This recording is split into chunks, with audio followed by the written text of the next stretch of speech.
Hello everyone, this is the multiple speaking. As you can see, I finally finished making my mixing chart, and yeah, you only see one side of it because I use the back part of the paper as well. Okay, so first of all, let me remind you why I'm doing this. I want to make up my go-to palette, and I already bought the empty palette. My price, I guess my price possession right now, and this one has 18 wells, so I can choose 18 colors to go inside this palette. And the a good extra thing, I guess, about this palette is that you can actually put pans. You can the area here can fit a half pan or even a full pan. Let me just show you. See, it fits a half pan just nice. And let me test a full pan first before I continue.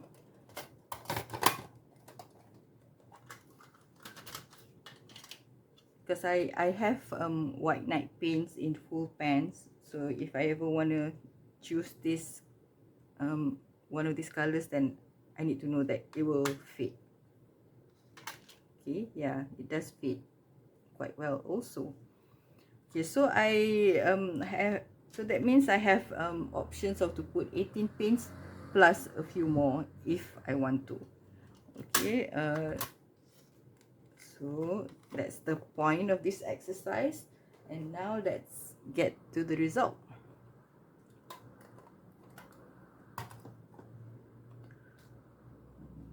So let's look at the oranges first. Okay,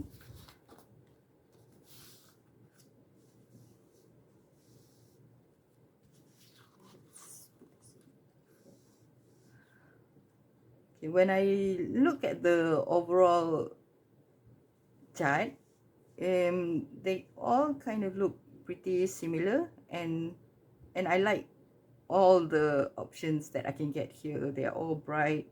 I don't see any muddy colors whatsoever. And another thing that I need to add is I only shortlisted 8 yellows because I don't have a lot of options for yellows. So since I have 10 rows here, I added another 2 additional colors that kind of yellowish, which are the Buff Titanium by Daniel Smith and Jaune Brilliant by Holbein.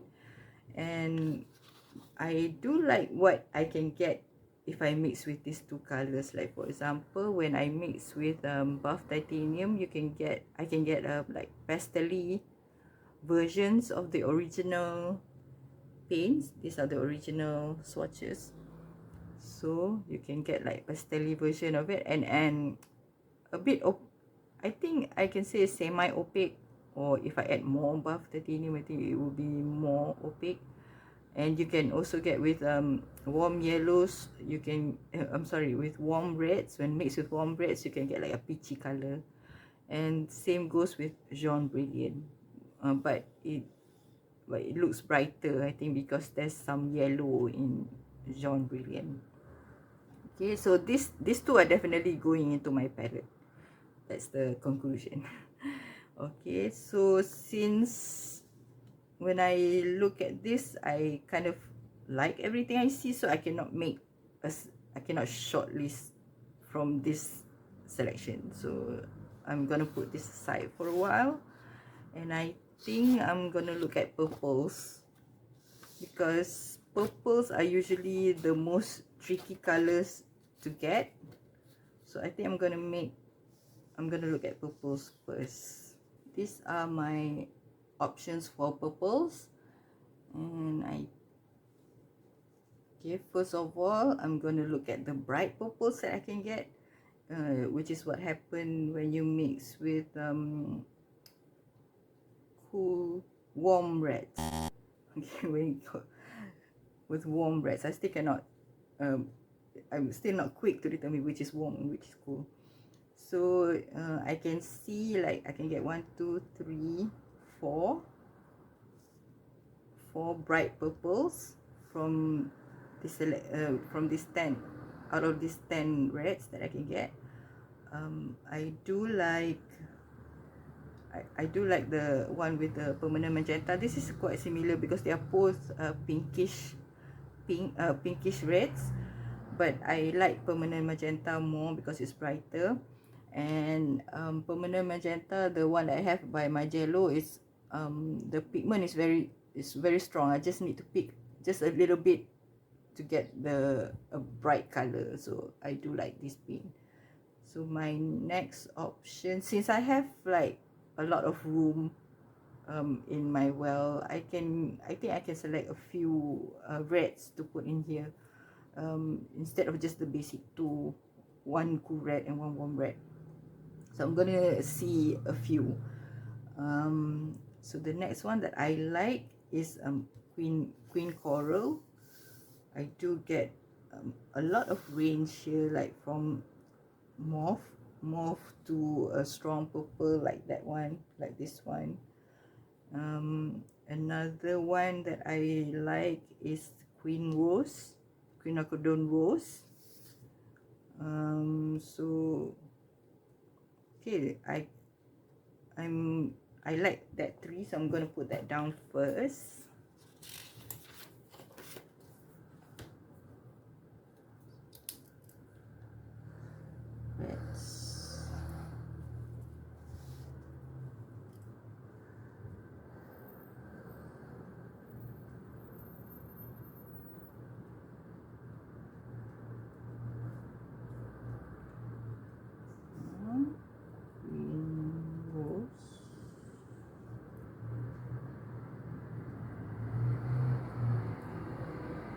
So it looks like these are my warm reds. Okay, so I got 3 there. And now let's look at my muted purples. Is what you get when you mix with cool reds. So this first is the ruby, and then I got 1, 2, 3, 4 options here, and rose doré at the end here. And I do like I like the ruby one. I get very strong mixes here from muted purples and even sometimes maroon. I can see maroons there. Yeah, I do like this one. So, and let's see what else. I do like rose doré's mix. It's more muted, and yeah, I can even get like close to Payne's gray here. Yeah, and some browns, some light browns, reddish browns. Yeah, I do like this also. And I like what I can get with Pyro Scarlet. This is by Daniel Smith. I can get browns that look like nice browns here. So I'm gonna put that down. And those are my options for warm reds.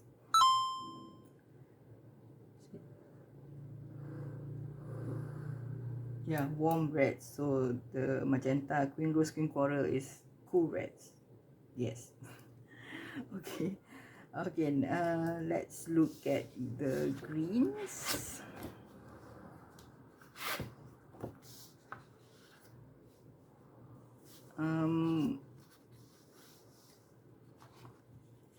You can see like some groupings if you look row by row, I think, from this one. So let's show what I did. So since I have additional 2 yellows here, so I did mix the blues with buff titanium and jaune brilliant, and it's kind of the same result, pastel-y blues, and some I can even get like light teal like this one when you mix with these 3 are my options for warm blue, no, cool blue. Is it?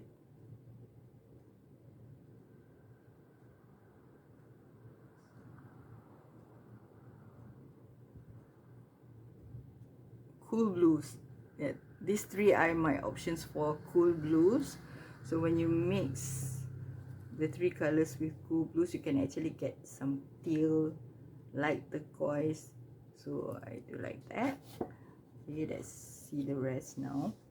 I only have two options for cool yellows, which are the lemon and Hansa Yellow Light by Daniel Smith. Lemon is by White Knights, and they both are similar. I can get similar options with these two, but I want to use more White Knights, so I'm gonna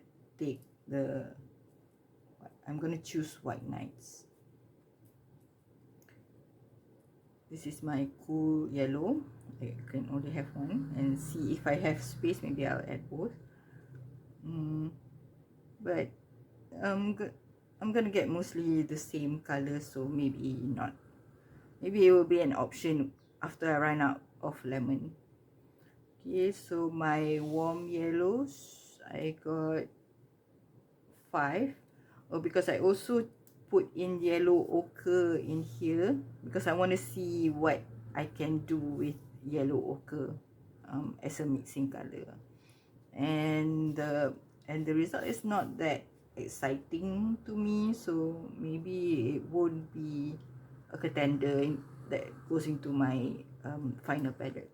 So let's look at the 5 warm yellows. I am first off, I do like Hansa Yellow Deep by Daniel Smith. This row here, I like that you can get olive green, you can even get green gold, and even turquoise when you mix with the cool blues. Another one that I like is Quinacridone Gold, the one I have by Holbein. It's like a more a less bright version than what I can get with Hansa Yellow Deep. But the thing is, my Quinacridone Gold is like a sample. I only get a bit of it in a pan, and I almost ran out making this mixing chart, so I'm not gonna get much from that. But it's an option if I can buy a tube if I want to, but I want to use my whatever I have first. Okay, so let's look at other options. I do like Indian Yellow, because it's the strongest that I can get after Hansa Yellow Deep and Queen Gold. So yeah, this is gonna go here. And look at Gamboge. This is, I got two Gamboge. This is Gamboge Hue by Winsor Newton and Cotman. So this is the student grade paints. I got another Gamboge by Rembrandt, and this supposedly is the artist grade paint. And as you can see with the Winsor Newton, it's less bright. It's not while the Rembrandt's Gamboge, I can get brighter colors with that. So it's an option. I will put this one as an option. Gamboge by Rembrandt. Okay, so I think that's it, the 3 yellows. And then I'm gonna add in I'm gonna put Buff Titanium and Jaune Brilliant together with my yellows in the palette. So next, let's select the blues. So I need to look at both chart with this. So this one, the blues is in columns, and this one is in rows, so it's gonna be a bit tricky to look. But I think I'm gonna mark the colors that the sections that I already selected, like the yellows, and that would make it a clearer thing for me to see.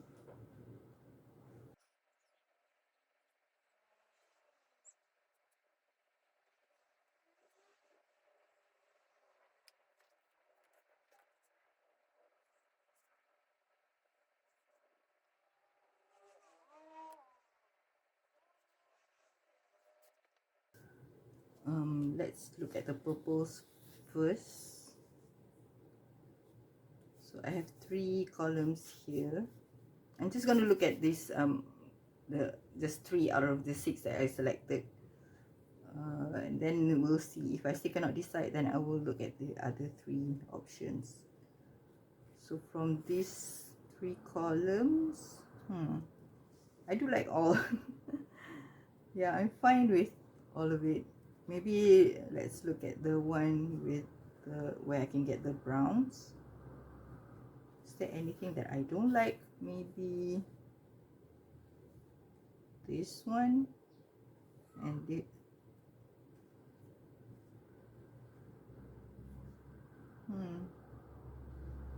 actually I do like them all. Okay, let's look at the greens maybe. This one okay. Okay.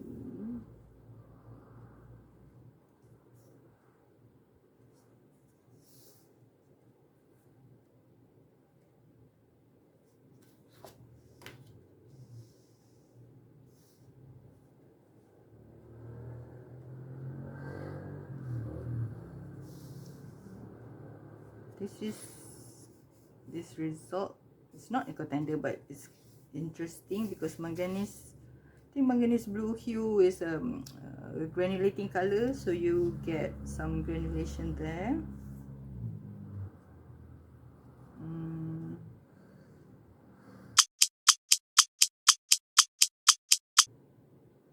I've been staring at this for quite some time now, and unfortunately I cannot make a decision.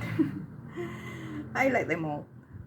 So what I'm gonna do is, I think I'm gonna check out the swatch cards that I made for each paint, and maybe the pigment info can help me make my decision. Okay, so this is my watercolor folder, and let me see the blues. Okay.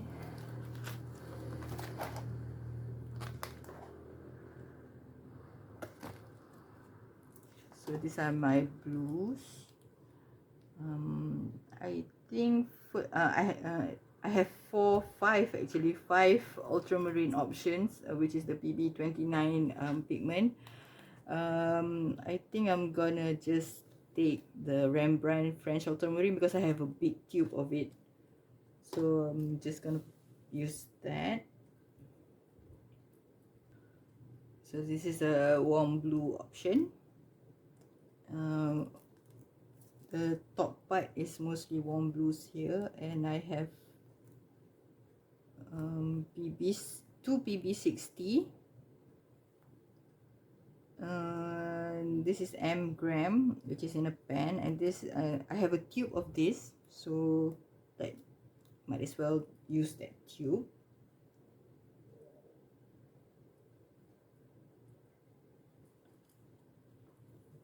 And I'm curious about phthalo blue.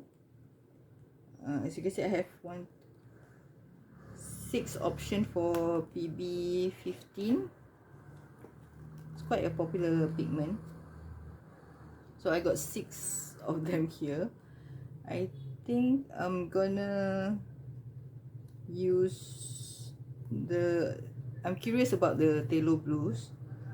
I have a red shade by Holbein, and green shade by Daniel Smith, and I want to play with both, so I'm thinking I want to put both in. Phthalo red shade. So I'm gonna consider the green shade as my cool blue option, and the red shade as a warm blue option. And more so I got 2 PB36, got 3 more blues here.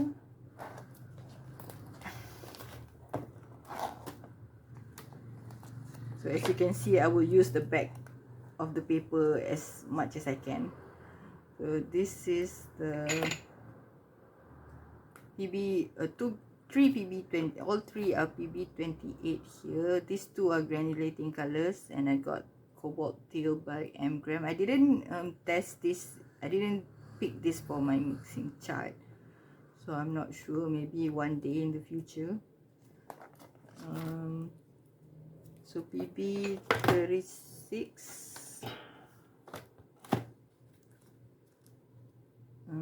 I do like. I did test this one, Cerulean Blue Chromium. Maybe I should do like a quick test, quick mix for Cobalt Turquoise and the Cobalt Teal. Maybe it will yield some interesting result.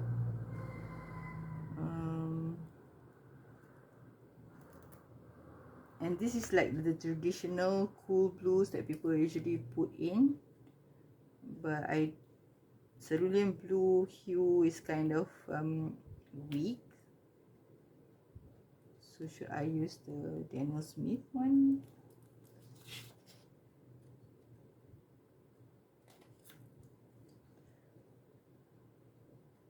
I only have this in a pan.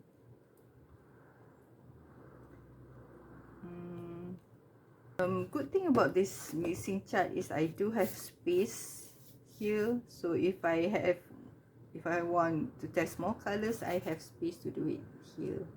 So I think I'm gonna do that. Maybe test this Cobalt Turquoise and the Cobalt Teal. Okay. I'll be back. Okay. I think a couple of days have passed since I recorded the last part that you saw just now, and in that time I swatched a few more blues,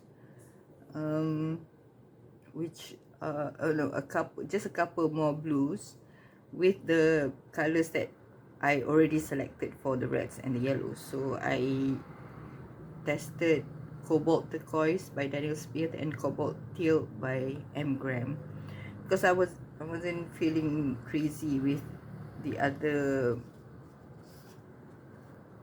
cool blues that I already swatched, like these three. Okay, so and then I took some more time to really think which one I like, and I think I made a decision. Oh, and this is the purples that I made with the two blues, the two extra blues that I chose to swatch. For these two, I think I'm gonna select the Gram paint, Cobalt Teal, because the mixes I get is quite bright, because it's brighter. And when it comes to greens, it's actually interesting. It's that very bright, animate, I would say cartoonish yellow, cartoonish green. So yeah, I think it's gonna be a good option to have in my palette if maybe I'm gonna do some cartoonish motifs. Okay, so that's one that is confirmed.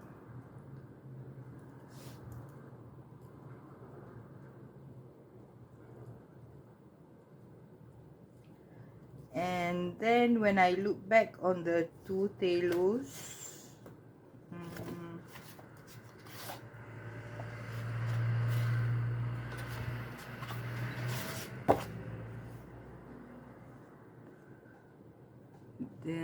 okay, this is red, phthalo blue red shade. This is phthalo blue green shade. Different brands, because that's the only two that I have. But I find that when I look at it again, I find that the mixes are similar. So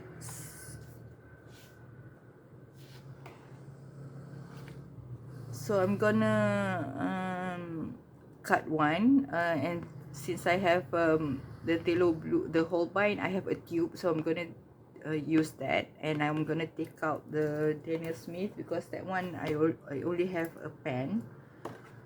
So phthalo green shade is out, and for the other cool blues, I'm gonna select the cerulean blue hue by Winsor & Newton. It's a student grade paint. I mostly pick that because I have a tube of it. The other two, this is the Daniel Smith paints, is in a pan. So I'm just gonna pick that because I have a tube. And I'm also thinking at this stage, I think I better use up my student grade paints. Then after I've used all up, I use them all up, I'm gonna replace them with professional paints. So yeah, so that's my reasoning. Let's put that on.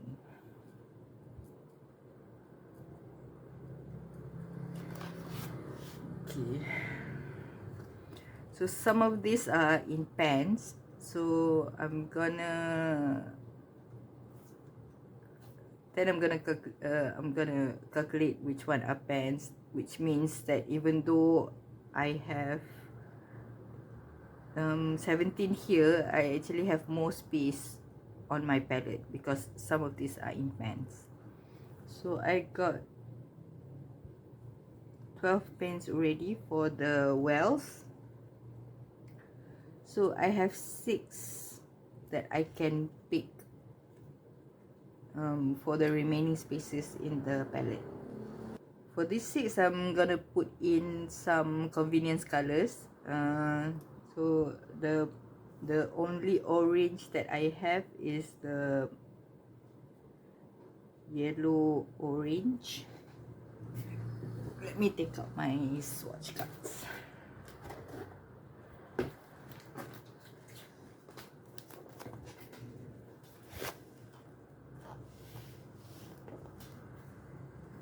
So I got 3 orange. Even though this one looks red, it's actually an orange pigment, so I put it under orange.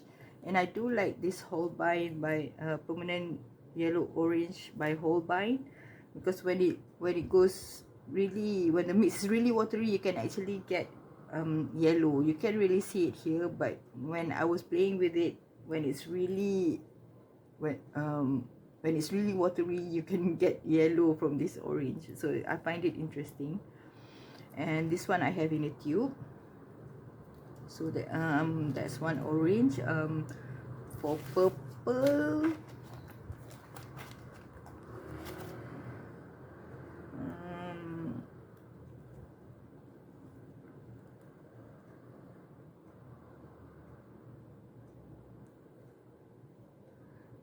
I do like all of them, but okay, let's do neutrals first. I want to put Payne's Grey and neutral tint in there.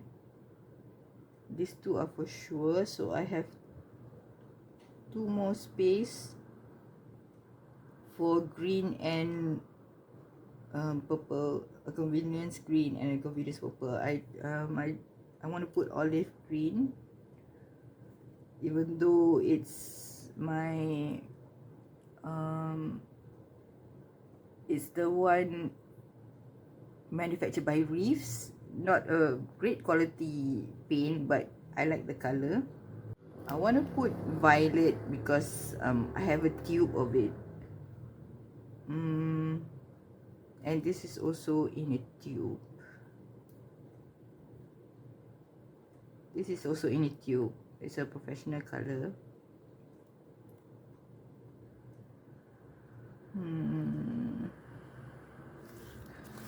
I think I can get a mix of this if I want to.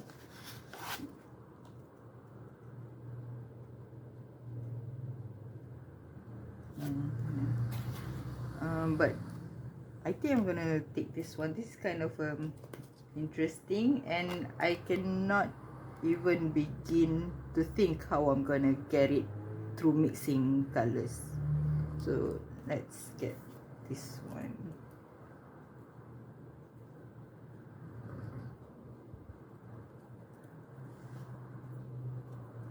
So 12.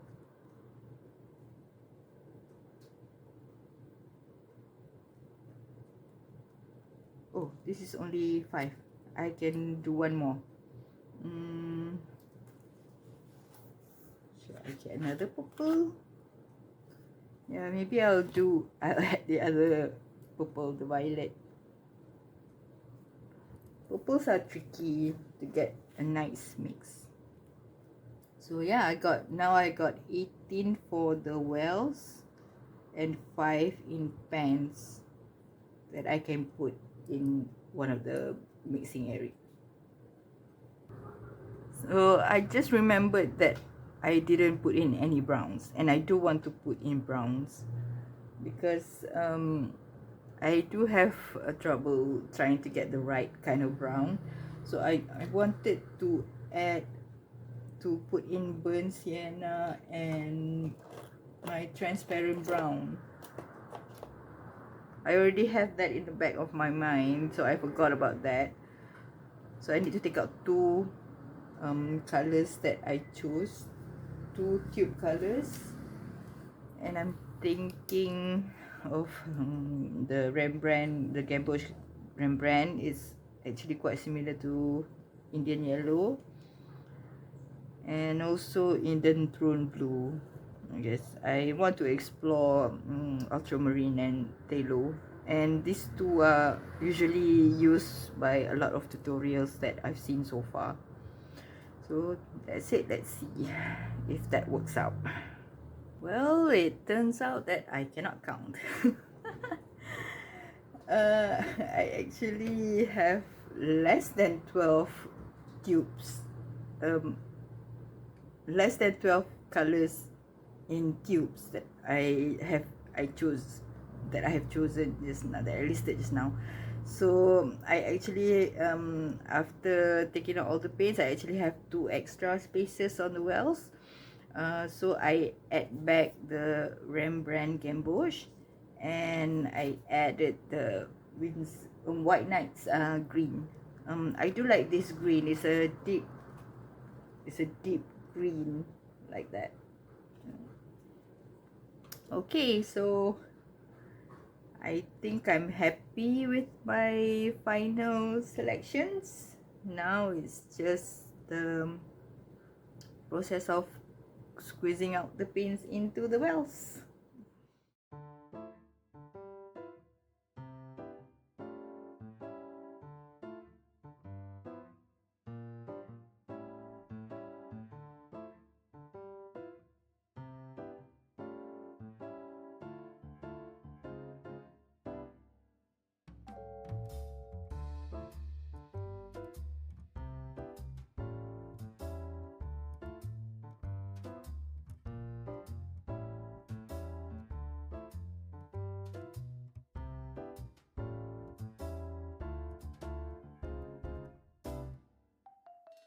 I took out Pyro Scarlet by Daniel Smith because I was thinking about what I said earlier about using up my student grade paints.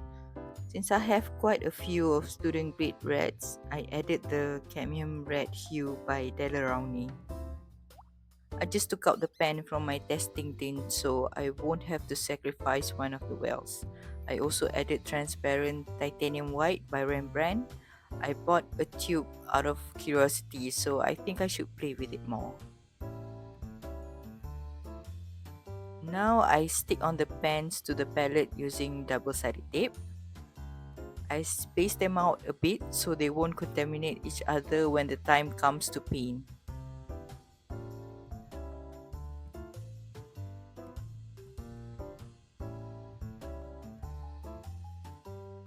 Here I am making sure that everything in its place after a little tumble.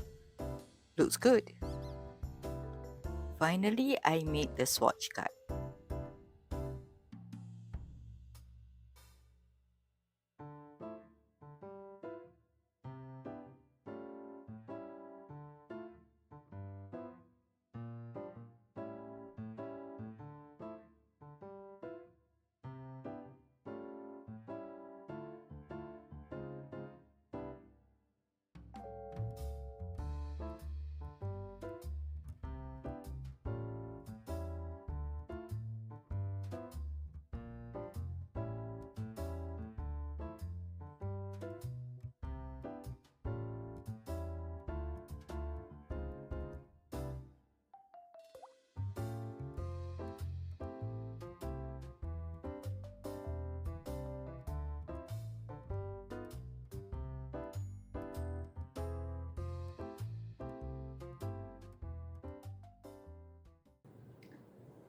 So this is it.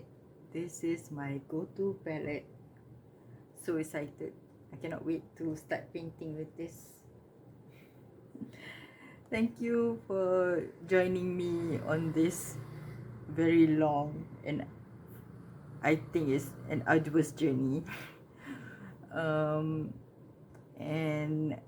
I cannot wait to share with you that my experience of working with this palette. So I think you will see more painting maybe after this.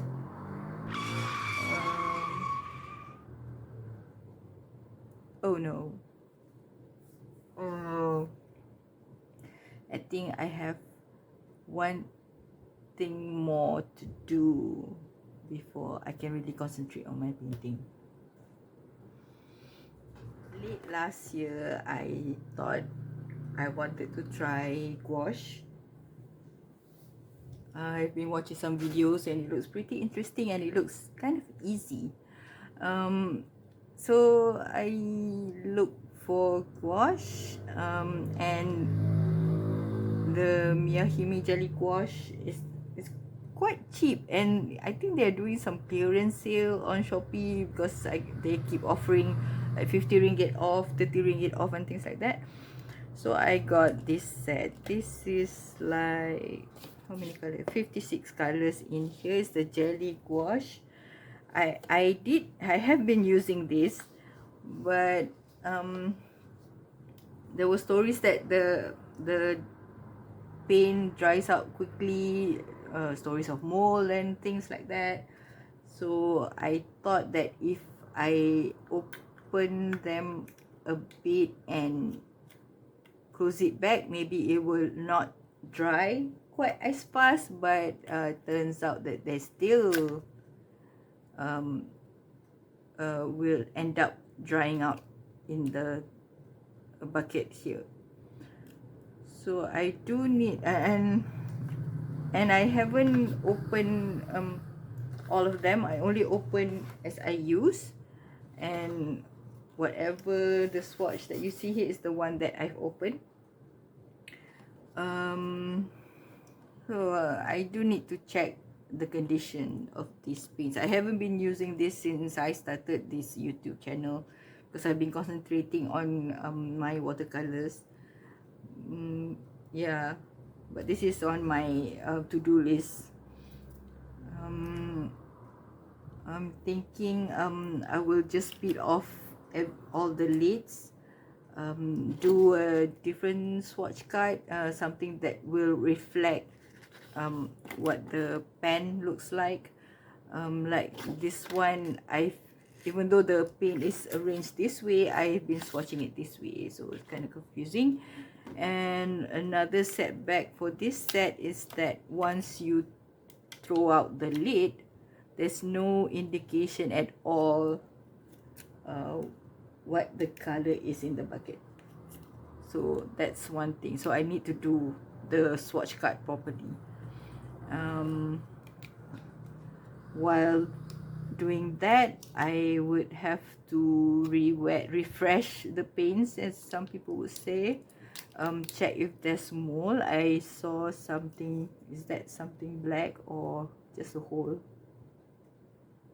Okay, it's just a hole. So I need to refresh the paints, clean it up, make a new swatch. I even already bought the spray for gouache from Hime also. So it says on the bottle here that it's crafted specifically for Hime jelly gouache. This product serves multiple functions: preserves gouache moisture, reactivates dried gouache, and minimizes bacterial growth. Okay, so I hope this works. And I also got the blending medium by Winsor & Newton because I saw in a couple of videos saying that with this medium the paint will stay wet longer. So yeah, I did use this a bit while I was playing with the gouache, and it does help with the flow of the paint. So I'm guessing you're gonna see another housekeeping video from me in the near future. So just bear with me. I think that I need to get this out of the way so that I can really concentrate on my the creativity part after this. Once this is all done, then I don't need to worry that I I don't need to worry about my to-do list. Okay, so yeah, for now I'm really excited with this. The swatch has dried, so I can close it. I hope housekeeping this semi gouache won't take that long, so that I can have more time to paint. Thank you so much for joining me on this process. If you like what you've seen so far, or if you think this video has bring you any benefit or value, let me know by giving it a thumbs up. It's free, it just takes less than a second. And if you want to see more videos, more future videos from me, do click subscribe. I promise I will try to put out interesting videos after this. But for now, bye.